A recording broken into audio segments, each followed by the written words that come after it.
just the fact of littering used to be that you would see people throwing stuff out the window of their car into the main road all the time. Bugged the hell out of me. I will certainly put it in the hate category. I have a real frustration and anger with how flippant people can be about the world we live in. It's like we have a second Earth that we can go to, so we might as well just destroy this one. Was the attitude that I felt existed here in China.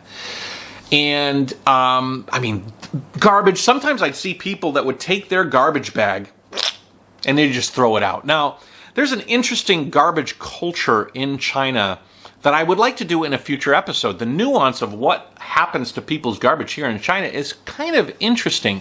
The way that poor people will take opportunities like collecting cardboard or collecting styrofoam or plastic and make that into their lifestyle, where they will go and they will sift through garbage to pull out things that can be recycled. And what a great thing for that, because it gives otherwise homeless potential people an opportunity to have a purpose, and they go and do this. Also, it won't be buried in a landfill in a day. It'll actually be in a place that will exist for the purpose of recycling the glass or the plastic or the metal bottles or the styrofoam.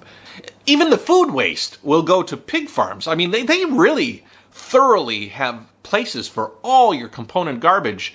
But today, the recycle culture is a lot more. As a matter of fact, there are recyclable bins, even places for your batteries. Like there's hazardous waste bins and all these kind of things. And I think the trickle-down effect was that the government put all of these things in place. And they've said, these are for you guys. Use these things wisely. And people in the beginning were like, I don't want to use it, and just throwing their waste in the big bin.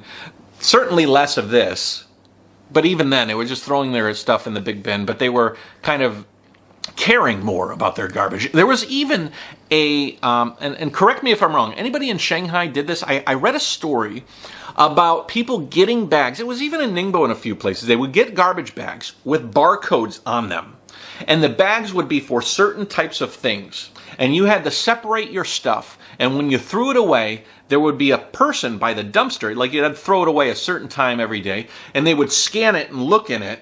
And if it wasn't what was supposed to be in that bag, they'd give it back to you and say, you better sort this shit out, literally. And I'm not sure where that went. Does anybody know about that? Leave it in the comment section below. Is that trash sorting barcode thing still a real thing? If it is, send me a message. I'd like to know a bit more about it, because that would be something interesting to talk about in a future episode, especially if I want to do a future episode about garbage management in China. So let me know. I think that would be an interesting episode, and I'd like to share it. Certainly, today's idea of wasting garbage and throwing things out the window is thoroughly different and thoroughly changed. It still exists. Like I said, I'm always going to put a caveat. This is a huge country, and there are some very impoverished areas that haven't changed as fast as the area I live in or the areas that I have visited. But I certainly have been to some of the poorest places in China, and even those places I've seen a radical change.